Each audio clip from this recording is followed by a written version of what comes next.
And the fact that an upstanding and righteous gentleman like yourself is in that position with the only thing trying to be righteous in our lane is just more machinations of the devil.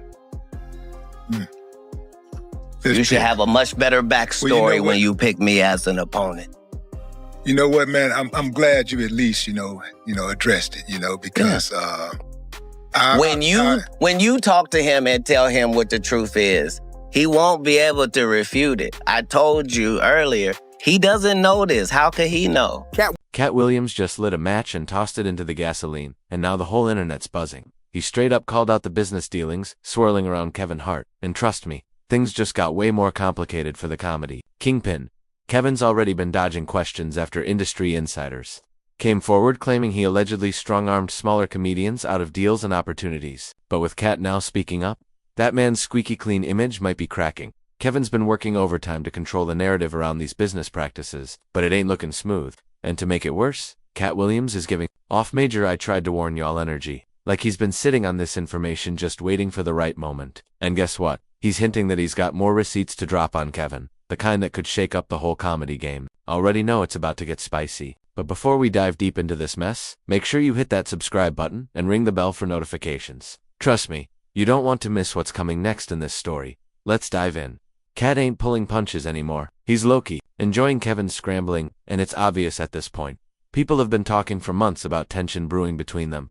Ever since that explosive Joe Rogan appearance, you remember that episode? It went viral and had everyone talking for weeks. But here's what most people don't know. This beef goes way deeper than just that one interview. We're talking about years of behind-the-scenes drama that's finally bubbling to the surface. So how did things go from comedy colleagues to full-blown industry warfare? Well, word around Hollywood is that Katt's been telling people Kevin always operated shady behind the scenes. He said he noticed the patterns even when they were both coming up in the comedy circuit back in the early 2000s. And let me tell you, Katt Williams has a memory like an elephant. This man remembers every slight, every stolen joke, every backdoor deal that went down in those comedy clubs from Atlanta to LA. Sources close to Katt say he's been keeping a mental notebook of Kevin's moves for over 2 decades. And now he's ready to open that book. But it wasn't always like this between them.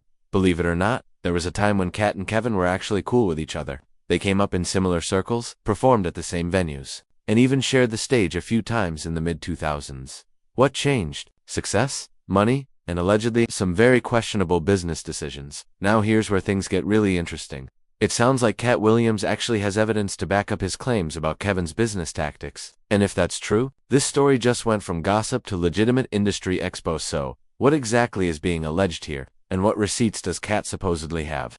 The claims center around comedian Marcus Johnson, and his story is getting people's attention for real. But Marcus isn't the only one. According to our sources, there are at least 3 other comedians who've had similar experiences with Kevin's production company. Let me break down Marcus's situation first, because his case is the most detailed. He says he was just starting out when he got involved with Kevin's production company back in 2022. And let's not forget, Kevin was already a megastar at the time. That power dynamic was already sketchy from jump. Like seriously, what was a newcomer supposed to do against someone with that much influence? For context, Kevin's been in the game for over 2 decades, meaning this guy had more than enough experience to know better. It may have been legal business, but that don't make it ethical. Folks are calling it straight up exploitation. Marcus wasn't some random dude off the street either. This man had been grinding in the comedy circuit for about 5 years, building a solid reputation at clubs from Chicago to Miami. He had his own material, his own style, and was starting to get noticed by industry people. That's when Kevin's team allegedly reached out. At first it seemed like a dream come true. Kevin Hart wanting to mentor you? Sign you to his production company. That's every comedian's fantasy, right? But according to Marcus, the dream quickly turned into a nightmare. And then it gets murkier. Marcus came forward with serious accusations. He originally tried to handle things privately, hoping to protect his career. But guess what? Kevin's team allegedly started spreading rumors about Marcus being difficult to work with. That move alone got people questioning the motives. Like, why would they do that? Now, here's what Marcus is saying. He accuses Kevin of stealing his material and using his connections to block him from major opportunities. He claims Kevin straight up took his best bits and used them in his own specials without credit. But here's where it gets really wild. Marcus says this isn't just about stolen jokes. He claims Kevin's company has a whole system set up for this. According to Marcus, here's how it allegedly works. First, they scout up-and-coming comedians who are gaining momentum but don't have major representation yet. They offer these comedians development deals that sound amazing on paper. Second, they bring these comedians into creative sessions where they're encouraged to workshop their best material. Everything gets recorded for reference purposes.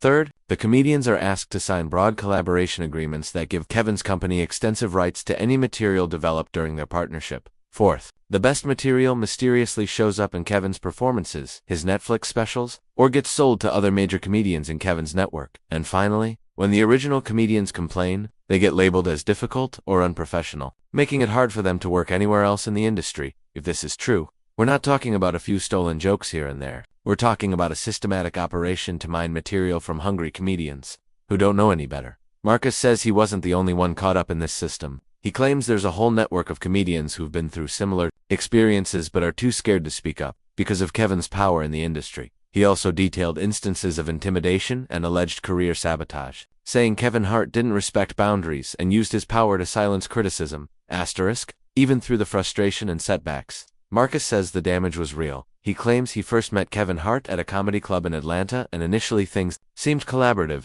They worked together for about 8 months, but then Kevin's attitude allegedly shifted. He says Kevin became possessive of ideas, controlling about bookings, and even threatened to blackball him when Marcus tried to work with other producers. That's when things reportedly took a dark turn. But let's back up and talk about that Atlanta meeting because according to multiple sources, it wasn't as random as Marcus initially claimed. Turns out, Kevin had been watching Marcus perform for months before approaching him. Club owners in Atlanta say Kevin's people were regularly in the audience whenever Marcus had a set, taking notes and recording performances on their phones. One club manager, who asked to remain anonymous, told us Kevin's team was definitely scouting Marcus. They knew his material better than most comedians know their own stuff. It was like they were studying him. This raises some serious questions. If Kevin was already familiar with Marcus's material before they even met, was the whole mentorship thing just a setup from the beginning? One of the most disturbing parts, Marcus alleges that Kevin secretly recorded their creative sessions without permission. He told him it was just for reference. But Marcus says Kevin used those recordings to steal his material. And here's where Katt Williams comes back into the picture. Because according to sources close to Katt, he's got copies of some of these recordings, and allegedly, they're pretty damning. Katt claims he got these recordings from other comedians who went through similar situations with Kevin's company. And if what we're hearing is true, these recordings don't just show Kevin taking material, they show him actively coaching his team on how to legally cover their tracks. That alone has comedians furious. And it paints a picture of systematic exploitation. But there's more to this story that most people don't know about. See, Kevin Hart didn't build his empire alone. Over the years, he's developed relationships with comedy club owners, booking agents, and industry executives all across the country. And according to several insiders, he's not afraid to use that network to control narratives. Multiple comedy club owners have confirmed that Kevin's team regularly reaches out about which comedians should or shouldn't get stage time. They claim it's about maintaining quality standards and protecting the Kevin Hart brand, but comedians see it differently. They say it's about controlling competition and silencing critics. One comedian, who we'll call Sarah, she asked us not to use her real name, told us about her experience. I was getting regular bookings at clubs in LA, Miami, and New York. My career was building momentum. Then I made a joke about Kevin during one of my sets. Nothing malicious, just industry humor. Within 2 weeks, my bookings started getting canceled. Club owners said they were going in a different direction or had budget cuts, but the same venues were still booking other comedians at my level. Sarah says when she pressed club owners for real answers, one of them finally told her the truth. Kevin's team had put the word out that booking her would be problematic for future partnerships. Sarah says when she pressed club owners for real answers, one of them finally told her the truth. Kevin's team had put the word out that booking her would be problematic for future partnerships. That's when I realized how deep this goes. Sarah said it's not just about stolen material. It's about controlling the entire ecosystem. And this is where Katt Williams' accusations start making more sense. He's not just talking about Kevin stealing a few jokes. He's talking about Kevin using his influence to reshape the entire comedy landscape in his favor. But Kevin, he's not taking any of it quietly. He fired back hard through his publicist, releasing a statement that included contracts and communication records with Marcus. And let's just say the paperwork tells a different story. In these documents, Marcus was allegedly agreeing to collaborative terms, signing standard industry agreements, and even praising Kevin's mentorship in written communications. The contracts showed Marcus getting paid for his contributions, receiving credit where appropriate, and even getting opportunities through Kevin's network. But here's where Kevin's defense gets interesting. His team didn't just release contracts, they released text messages. emails, and even social media posts from Marcus praising their partnership. In one text message from March 2023, Marcus allegedly wrote, "Bro, working with you has been a dream come true. I'm learning so much, and the opportunities you're creating for me are incredible. I can't thank you enough." In another message from May 2023, Marcus supposedly said, "Just wanted you to know how grateful I am. The material we've been developing together is some of the best work I've ever done. You're not just a mentor, you're like a big brother to me." These messages paint a very different picture from the exploitation narrative Marcus is pushing now. Kevin's team also released booking records showing that Marcus got stage time at premium venues that he never would have accessed without Kevin's connections. We're talking about venues like the Comedy Store, the Improv, and even some Netflix showcase events. Man, this whole situation is exhausting. But what is going on with those contradictory messages Marcus sent? A lot of people online have pointed out how his public story doesn't match his private communications. It's got folks thinking Marcus might be rewriting history for attention. Kevin's publicist went even further, releasing financial records showing that Marcus made more money during his 8 months with Kevin's company than he had made in the previous 2 years of his comedy career. These numbers don't lie, Kevin's representative said. If this was exploitation, it was the most profitable exploitation in comedy history. And yeah, we're not even going to unpack that credibility issue right now. Let's just say it's raising questions everywhere now. Back to the business side. Kevin's response wasn't just damage control. It came with counter-accusations of its own. Says these claims by Marcus Johnson are nothing more than a calculated attempt to get famous quick. According to Kevin's team, Marcus is trying to ride his coattails by manufacturing controversy. But Kevin didn't stop there. His team started digging into Marcus's background, and what they found was interesting. Turns out Marcus had tried similar partnerships with 2 other comedy producers before working with Kevin, and in both cases, those relationships ended with Marcus making similar accusations about stolen material and unfair treatment. Kevin's team tracked on these other producers, and both told similar stories. Marcus would work with them for several months, contribute to collaborative projects, get paid and credited appropriately, but then later claim his ideas were stolen when the partnership ended. It's a pattern, one of the producers told Kevin's team. Marcus is good at what he does, but he seems to have trouble understanding how collaboration works. Everything becomes his idea in hindsight, and here's where it gets even messier. Kevin claims Marcus scarcely recorded their private conversations and then edited them to sound incriminating. His camp says the audio was manipulated, chopped up to make normal business discussions sound like something sinister. They believe it was carefully crafted to create drama and make Kevin look guilty of exploitation. Kevin's tech team, allegedly, brought in audio forensics experts who confirmed that the recordings Marcus released had been edited multiple times. Sections were cut out, conversations were spliced together from different dates, and in some cases, responses to completely different questions were edited together to create fake conversations.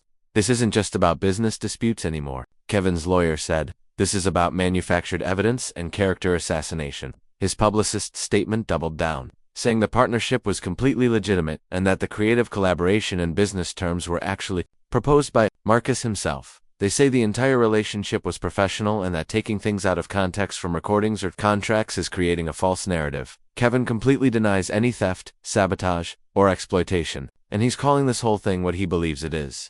Clout chasing. Kevin Hart says he's standing firm on his reputation and he's ready to defend himself, legally if necessary. He claims he's not backing down, confident that once the facts are reviewed and the evidence is examined, he'll be vindicated completely. But this controversy isn't just playing out in boardrooms, it's also being fought in the court of public opinion. And while the internet argues back and forth about who's exploiting who and who's playing victim, guess who's out here watching all the drama unfold? Katt Williams. Yup, it's allegedly Katt who's sitting back and watching Kevin's scrambling like it's premium entertainment. And if you've been paying attention, this tension didn't materialize overnight. The real catalyst, that viral Joe Rogan interview that broke the internet. But it also broke something else. Whatever professional courtesy Katt and Kevin might have maintained. Both comedians got hit with backlash, but Kevin caught the worst of it. Let's be honest. Nobody wants their business practices or industry behavior dragged out in front of millions. But here's what most people missed about that Joe Rogan interview. Katt wasn't just talking off the top of his head. Sources say he had been preparing for that moment for months, gathering information, collecting stories, and building a case against not just Kevin, but several major players in the comedy industry. The Joe Rogan appearance wasn't random, it was strategic. Katt knew that going on Joe Rogan would give him the biggest platform possible to tell his story without interference from industry gatekeepers. No network executives, no comedy club owners, no agents or managers controlling the narrative. Just him, Joe, and millions of listeners. And judging by what's happening now with Kevin, it looks like Katt's strategy is working. Even though Kevin's career survived the controversy and bounced back strong, That Katt interview still hangs over it like a dark cloud. No other comedian has brought that same level of chaos or that many uncomfortable questions, but let's not forget who we're dealing with. Katt Williams doesn't forget anything. He's known for being petty, sharp-tongued, and always ready to circle back with receipts. And now that Kevin's facing serious business practice accusations, Katt's watching it all unfold. And from the looks of it, he's not offering any sympathy. If anything, he might just be thinking, I tried to tell y'all, but this story is far from over. Our sources say Katt has more information he's planning to release, and Kevin's legal team is preparing for what they're calling an all-out war. What do you think? Is Katt Williams exposing real industry corruption? Or is this just professional jealousy gone too far? Let me know in the comments below, and if you want to stay updated on this developing story, make sure you subscribe and hit that notification bell. Trust me, this is just the beginning. I'll see you in the next one.